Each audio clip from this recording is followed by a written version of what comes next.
Morning students, welcome to RDS group of school. This is your Hindi video. This video is for class 7th. यह video आपकी book Balram कथा का है। आज हमारा चैप्टर है चैप्टर 20 मायावी सरोवर।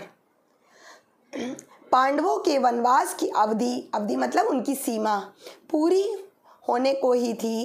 12 बरस समाप्त होने में कुछ ही दिन रह गए थे। आपको पता है कि उन्हें 12 वर्ष का वनवास और 1 साल का अज्ञातवास मिला था। उन्हीं दिनों एक निर्धन ब्राह्मण की सहायता करते हुए पांचों भाई जंगल से काफ़ी दूर निकल आए। मतलब वो जब वनवास में थे तो किसी ब्राह्मण की मदद कर रहे थे और सहायता करते करते जंगल में काफ़ी दूर वे निकल आए थे। वे थके हुए थे, सो जरा सुस्ताने लगे यानी आराम करने लगे। युधिष्ठिर नकुल से बोले, भैया जरा उस पेड़ पर चढ़कर देखो तो सही, कहीं कोई जलाशय या नदी दिखलाई दे रही है। उन युधिष्ठिर ने नकुल से कहा क्योंकि उन्हें बहुत प्यास लगी थी।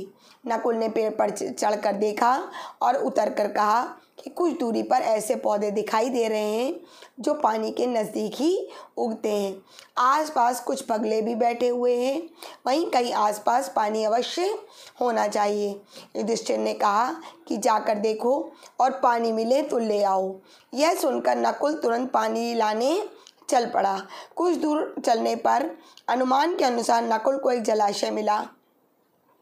देखिए, जब युधिष्ठिर ने नकुल से कहा तो उन्होंने पेड़ पर चढ़कर देखा और पौधे और बगुलों को देखकर ये आइडिया लगाया कि पास में कहीं जलाशय या नदी है और पानी लेने के लिए चले गए। तो जब वो वहाँ पे जब जलाशय मिला तो उन्होंने सोचा कि पहले मैं तो अपनी प्यास बुझा लूँ और फिर तरकश में पानी भरकर भाइयों के लिए ले जाऊंगा। यह सोचकर उसने दोनों हाथों की अंजलि होती है, दोनों हाथ जो मिला के ऐसे पानी पीते हैं, में पानी लिया और पीना ही चाहता था कि इतने में आवाज़ आई, माद्री के पुत्र दुस्साहस न करो, यह जलाशय मेरे अधीन है। पहले मेरे प्रश्नों का उत्तर दो, फिर पानी पियो। जब वो पानी पीने लगे नकुल तो वहाँ से आवाज़ आई कि पहले मेरे प्रश्नों का उत्तर दो तभी तुम पानी पी सकते हो। पर उसे प्यास इतनी तेज़ लगी थी कि उस वाणी की परवाह न करके उसने अंजलि से पानी पी लिया। पानी पीकर किनारे पर चढ़ते ही उसे कुछ चक्कर आ गया और फिर वह गिर पड़ा। नकुल को बहुत ज़्यादा प्यास लगी थी तो उसने उस आवाज़ की तरफ ध्यान ही नहीं दिया और पानी पीने लगा। जैसे ही पानी पिया उसे चक्कर आ गया और वो गिर पड़ा। बड़ी देर तक नकुल के न लौटने पर युधिष्ठिर चिंतित हो गए और उन्होंने सहदेव को भेजा। सहदेव जलाशय के नज़दीक पहुँचे तो नकुल को ज़मीन पर पड़ा हुआ देखा, पर उसे भी इतनी प्यास बहुत तेज़ लगी थी कि वह कुछ ज़्यादा सोच न सका। वह पानी पीने को ही था कि पहले जैसी वाणी उसे भी सुनाई दी।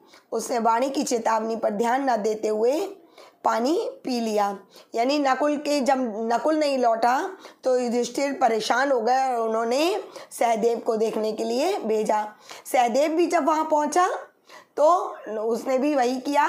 उसने बगैर कोई उसकी आवाज़ पर ध्यान दिए बगैर उसने पानी पी लिया और किनारे पर चढ़ते चढ़ते वह अचेत होकर नकुल के पास ही गिर पड़ा। अचेत मतलब बेहोश होकर। जब सहदेव भी बहुत देर तक नहीं लौटा तो युधिष्ठिर घबराकर अर्जुन से बोले, जाकर देखो तो उनके साथ कोई दुर्घटना तो नहीं हो गई। अर्जुन बड़ी तेजी से चला। तालाब के किनारे पर दोनों भाइयों को उसने मृत पड़े हुए देखा तो वह चौंक उठा। वह नहीं समझ पाया कि इनकी मृत्यु का क्या कारण है। यह सोचते हुए अर्जुन भी पानी पीने के लिए जलाशय में उतरा कि तभी उसे भी वही वाणी सुनाई दी, अर्जुन मेरे प्रश्नों का उत्तर देने के बाद ही प्यास बुझा सकते हो। यह तालाब मेरा है, मेरी बात नहीं मानोगे तो तुम्हारी भी वही गति होगी जो तुम्हारे 2 भाइयों की हुई है। अब जब अर्जुन भी वहाँ पहुँचा उन्हें ढूंढते हुए नकुल और सहदेव को, तो उसने देखा कि उसके दोनों भाई मरे हुए पड़े हैं वहाँ तालाब के किनारे। तो उसे भी बहुत तेज प्यास लगी थी। उसने भी उस वाणी की परवाह किए बगैर वो पानी पीने के लिए झुका तो भी उसने फिर वही चेतावनी भी दी कि अगर तुमने मेरे प्रश्नों का उत्तर नहीं दिया तो तुम्हारी भी वही गति होगी जो तुम्हारे भाइयों की हुई है। अर्जुन ये सुनकर गुस्से से भर गया। उसने बाण छोड़ने शुरू कर दिए। जिधर से आवाज़ सुनाई दी उसी ओर निशाना लगाकर वह तीर चलाता रहा, किंतु उन बाणों का कोई असर नहीं हुआ। अपने बाणों को बेकार होते देखकर अर्जुन के क्रोध की सीमा ना रही। उसने सोचा पहले अपनी प्यास तो बुझा ही लूं, फिर लड़ लिया जाएगा। यह सोचकर अर्जुन ने जलाशय में उतरकर पानी पी लिया और किनारे आते आते चारों खाने चित्त होकर गिर पड़ा। अब जब अर्जुन को वो आवाज़ सुनाई दी तो उसने उस तरफ बाण चलाने शुरू कर दिए, लेकिन बाणों का कोई असर नहीं हुआ। तो उसे बहुत गुस्सा आया कि उसके सारे बाण बेकार जा रहे हैं। तो उसने सोचा पहले प्यास बुझा लूँ फिर लड़ लूँगा, लेकिन जब उसने भी पानी पिया तो उसकी भी वही दशा हुई। उधर बाट जोते जोते युधिष्ठिर बड़े व्याकुल हो गए। भीमसेन से चिंतित स्वर में बोले, भैया भीमसेन, देखो तो अर्जुन भी नहीं लौटा। जरा तुम ही जाकर तलाश करो कि तीनों भाइयों को क्या हो गया है। बाट मतलब रास्ता जोड़ना, उनका इंतजार करना। फिर युधिष्ठिर ने भीम को भेजा।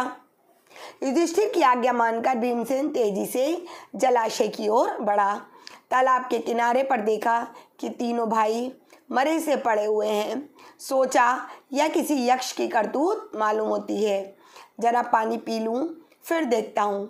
यह सोचकर भीमसेन तालाब में उतरना ही चाहता था कि फिर वही आवाज़ आई, मुझे रोकने वाला तू कौन है?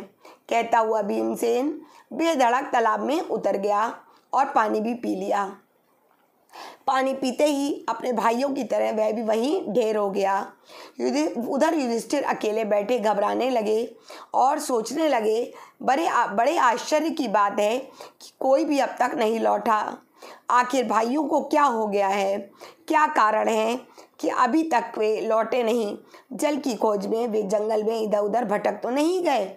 मैं ही चल कर देखूं कि क्या बात है। अब उसके बाद युधिष्ठिर ने भीम को भेजा, तो भीम ने भी उसकी आवाज़ सुनी नहीं और बोला कि मुझे रोकने वाला होता कौन है तू?